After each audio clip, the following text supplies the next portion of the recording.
Olá pessoal, tudo bem? Aqui quem fala é Adriano, estou com os meus amigos Luiz e João. E aí, rapaziada, tudo bem? Aqui é o João. E aí, galera, tudo bem? Aqui é o Luiz. Somos discentes da disciplina Tópico Especial Idade Média Oriental, a Rota da Seda, turma do segundo semestre de 2020.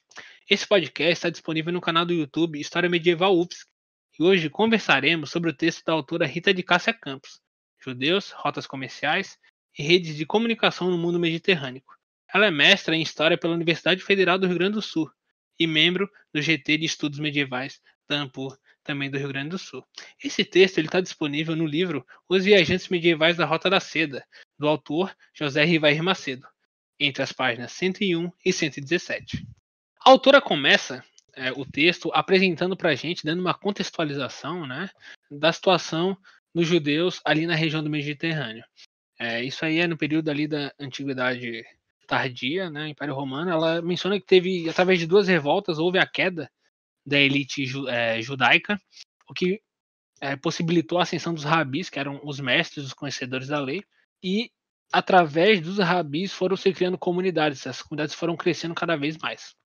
Elas se comunicavam através de cartas. Essas cartas hoje em dia são usadas como fontes históricas, né? E elas foram conservadas no Talmud, que é a coletânea de livros sagrados dos judeus. Elas foram compiladas, tem a literatura de responsa, né? Que fornece informações aí sobre a vida cotidiana dos judeus desse período. Nessas cartas haviam diversas informações. Informações do dia a dia, né, informações religiosas e também informações comerciais e financeiras. Uma coisa que é importante comentar é que os judeus eles nem sempre foram esses grandes comerciantes, que até o século IX eles se dedicavam sobretudo à agricultura e atividade artesanal, o que só foi mudar a partir do século X, já sobre o domínio muçulmano, que daí nesse período ocorreu uma grande organização burocrática, a organização das rotas comerciais e também o desenvolvimento da indústria. Sim, claro. Mas a questão é que, como diz ali mesmo já nas cartas, ele já começava a flertar com essa questão, né, de financeira e comercial, né? E o texto mesmo vai apontar, a gente vai conversar isso aí um pouquinho mais para frente, que a partir já do século VII, com a expansão muçulmana, eles já começaram ali a fazer algumas rotas comerciais, já começaram a agir nesse sentido, mas claro, como, né, tu mesmo acabou de falar, eles vão ter essa estruturalização, eles vão se firmar comercialmente, e aí realmente tem uma participação relevante a partir do século X realmente. Sim, foi no período que teve essa ruptura, essa grande mudança, né? E uma coisa também que, ao contrário do que algumas pessoas pensam hoje em dia, os eruditos medievais muçulmanos, na época, eles acreditavam que essa inclinação dos judeus para o comércio era algo ligado a questões étnicas, e não algo que era... Eles tinham associação entre a atividade, entre a profissão e os grupos étnicos, né? Mas nesse caso dos judeus, a gente pode ver que aconteceram dois fatores principais que foram essenciais para essa especialização dos judeus em relação ao comércio.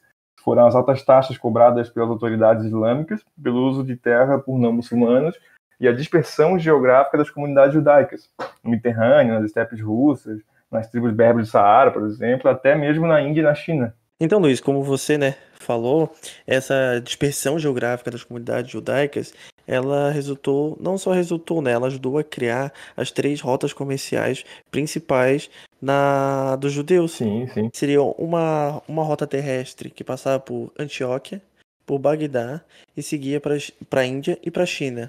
Uma outra ela partia das estepes russas, navegando pelo Volga até chegar em Bagdá. E por último, partindo da Espanha, dos países ibéricos e dos países francos, ela atravessava o Mediterrâneo em direção aos Marrocos e o Tânger. Seguindo pelo norte da África, ele chegava no Egito, rumo a Damasco, passava por Bagdá. E assim chegava, novamente à Índia e à China, que geralmente eram o final da rota, né? Eram rotas grandes, né? A gente pode ver que eram rotas de grande distância, né? Claro, claro. E, inclusive, tem registro que os judeus, junto com os muçulmanos, elas participam dessas rotas marítimas da seda desde o século VII. Então, assim, é muito tempo de comércio dos judeus, junto com essa parceria entre os judeus e muçulmanos na Rota da Seda, que é algo que eu não imaginaria, sabe? Que massa, porque eu acho, assim, fora, não lendo o texto, eu não imaginaria essa participação conjunta de judeus e muçulmanos. E também trazendo, sobre um bom exemplo sobre o mercador judeu que foi o Rabi, o Benjamim de Tudela. que ele nos fornece, né, por meio dos registros dele, pelas marcações, os detalhes da vida cotidiana das comunidades judeus nas diferentes regiões do mundo que ele passou pelas viagens dele, que foi os 3 continentes, na Europa, na Ásia e na África. Sim, é interessante, né, a gente olhar todo esse cenário e começar a entender que havia realmente uma interação. Claro, a gente está conversando sobre os judeus e os muçulmanos, mas o mundo inteiro estava interligado, né? E olha como, né, acabou de falar do Benjamin, olha onde ele conseguiu alcançar, né, nas viagens dele, o quanto de informação ele não conseguiu coletar nisso, né? Aí pegando esse link, a gente também dá pra gente começar a falar sobre a expansão muçulmana, que o texto traz ali, e como isso influenciou os judeus, né? O primeiro contato, na verdade, ali entre árabes e judeus remonta lá da formação do Islã, como eu já tinha mencionado ali, comentado com o Luiz. E esse processo, esse movimento migratório judaico, acompanhou o Estado Islâmico, e no sentido de que, né, os judeus participaram das tropas islâmicas e alcançaram, né, na expansão muçulmana, por exemplo, para a Península Ibérica, né, alguns judeus foram com o exército muçulmano, conquistou a Espanha junto e, enfim, criaram comunidades lá, se estabeleceram, que influenciou depois diretamente no comércio. E isso é muito interessante. Sim, inclusive a expansão territorial dos judeus, ela atingiu o seu ápice durante a expansão muçulmana, né? Isso mostra o quanto eles estavam interligados, o quanto a expansão muçulmana influenciou na estabilização comercial dos judeus e o quanto isso foi benéfico para eles, assim, de certo modo, apesar deles, enfim, estarem ali subjugados, né? Mas foi positivo nesse sentido.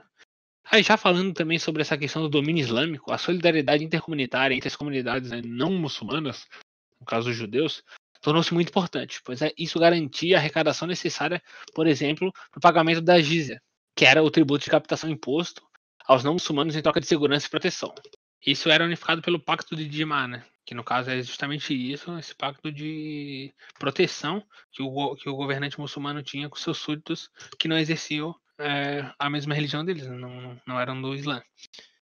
Aí só lembrando, né, que essa responsabilidade de respeitar o pacto de Jimá recai sempre sobre o líder da comunidade não muçulmana. O texto, inclusive, ali traz uma situação onde algumas pessoas saíram do Cairo, estavam numa região sem autorização, elas foram castigadas pelo líder muçulmano, houve uma multa lá para o líder dessas pessoas, desses judeus, também foi castigado, então era algo levado muito a sério. Eles realmente exigiam que houvesse respeito nesse sentido e que as regras fossem seguidas, né, para que houvesse paz entre eles. E também, a título de curiosidade, sobre essa questão da solidariedade entre eles, uma importante referência era a Genizá do Cairo, que tinha uma grande importância, né, nessa rede de contato entre as comunidades judaicas, porque para lá que eram enviadas as solicitações sobre os mais diversos assuntos do mundo judaico. Perfeito. E João, tu pode explicar um pouquinho para os nossos ouvintes o que seria uma Genizá? Claro, a Genizá era um local ou uma sala onde era guardada todas as escrituras sagradas, todas as escrituras que continham o nome de Deus. Ah, perfeito. E já pegando o gancho dessa curiosidade que você trouxe, né? Claro que ela tem ligação ali com essa questão, por exemplo, que eu mencionei da jizia, né? Que é esse tributo, e é um assunto secular, né? Então se entende também que não era só sobre assuntos religiosos, que não era só sobre assuntos religiosos que chegavam no Genizá, né? Também tinham assuntos seculares, certo? Certo, certo, certo. Os assuntos seculares que ali passavam, um exemplo é a dizia, mas também tinha as solicitações, as cartas sobre o cotidiano, que com o tempo, né, essas cartas do cotidiano foram compiladas, que acabaram se tornando o Talmud. E essas correspondências, né, que haviam perguntas e respostas sobre as tradições judaicas, também acabaram sendo conhecidas como a literatura de responsa. E só voltando ao assunto dessa relação entre muçulmanos e judeus, como a gente sabe, nem tudo são flores. A partir ali de meados do século XII, século XIII, as coisas para os judeus começaram a dar uma complicada, né? Judeus, muçulmanos e cristãos, a relação deles começou a ruir um pouquinho ali, o que culminou na perseguição dos judeus em algumas localidades, como em Al-Ándalus, né, que é a região ali da Península Ibérica, né, Espanha, e no Maghreb Ocidental pelos almohadas, que é um califado muçulmano, né? Outro limitante comercial para os judeus que apareceu no caminho foi a ascensão de um sentimento anti-judaico também, influenciado pelas cruzadas, né, que já estava ocorrendo ali na Europa e entre cristãos e muçulmanos, e acabou pingando um pouco ali nos judeus. Realmente, nesse período, Adriano, foi difícil para os judeus procurar se manter assim, o intercâmbio comercial entre suas próprias comunidades. Porque, tipo, nesse período, os judeus eles atuavam como os intermediários entre os produtores ibéricos de seda e açúcar e os mercadores genoveses, entende? Então, com esse crescimento de sentimento anti-judaico, começou a atrapalhar, né, o mercado dos judeus.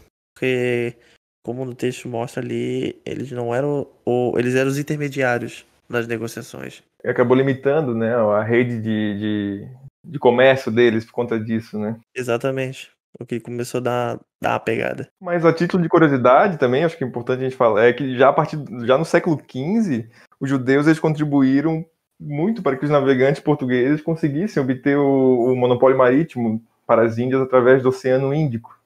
Sim, a autora ela traz essa informação no texto, eu também achei muito interessante, eu, enfim, não fazia ideia que eles tinham participado de algum jeito, né? Isso também mostra pra gente o quão interessante é o ser humano e quão interessante é essa convivência, né? Porque se a gente pensa que no século XII e XIII eles já estavam começando a ser perseguidos, perdendo espaço comercial, lá no século XV eles conseguiram influenciar de algum jeito os navegantes portugueses e conseguiram, claro que eles, né, enfim, foi um processo gigantesco, envolvendo várias coisas, mas só deles estarem ali também já mostra que eles tinham uma certa relevância e tudo mais nessa região, né? Bom, pessoal, estamos chegando aqui no final do podcast. A gente acabou ainda não falando dos produtos que eram comercializados, né? A gente tem, entre vários, a pimenta, canela, gengibre, pérolas, marfins. E não só essas especiarias eram comercializadas na época, também tinha muita circulação de materiais de estudo, como tratados médicos, tratados mágicos, que na época magia e ciência estavam vinculados, não tinha essa separação como tem hoje, né? Sim. É interessante a gente pensar, né? Quanta coisa passava por essas rotas, né? Mas a gente sabe que também que não eram só coisas, né? Pessoas estavam ali e havia uma troca cultural, religiosa e, claro, comercial. E por isso que também tem essa questão aí de tratados médicos e mágicos. Conhecimento era também passava por essas rotas. E além desse comércio, né, havia toda uma estruturação entre as comunidades judaicas. Isso contribuía também para a estabilidade também comercial entre elas, né, e essas comunidades elas serviam também como assistência para esses viajantes, para esses peregrinos que iam para Jerusalém. Então essas rotas também serviam como rotas religiosas, né, como eu tinha mencionado. E aí essas comunidades eram uma casa, né? Inclusive o Benjamin, que é o rabi que a gente menciona aí no comecinho do podcast, ele mesmo fala que ele sempre se sentia em casa. Porque independente de onde ele chegava, sempre havia uma comunidade judaica, sempre havia alguém falando a mesma língua que ele. E isso fazia com que ele se sentisse bem. E isso mostra o quão rica era essa rede e o quão importante eles foram para esse período e para essas rotas comerciais. A gente agradece a audiência de todos. Espero que todo mundo tenha entendido um pouco aí um pouco melhor, né, da participação dos judeus na Rota da Seda, nessas rotas comerciais, como eles influenciaram e foram influenciados, e um pouquinho mais da cultura deles, né, que a gente muitas pessoas às vezes não têm um conhecimento sobre. Tá bom? Todos os ouvintes, agradecer a oportunidade que a professora deu pra gente estar participando. E convidar a todos a escutarem os próximos podcasts a serem feitos, e aos também que já foram feitos, todos traz informações relevantes, todos são de qualidade. E eu também queria, né, convidar a todos os amigos a se inscrever no canal do YouTube, né, do História Medieval UFSC, se inscrever, ativar o sininho para não perder os próximos vídeos, e quem puder e se quiser compartilhar, isso é de grande ajuda, porque tem muito conteúdo maneiro lá, é muito legal. Deixa o like lá, rapaziada. É isso, muito obrigado a todos, até a próxima. Um abraço. Valeu, pessoal.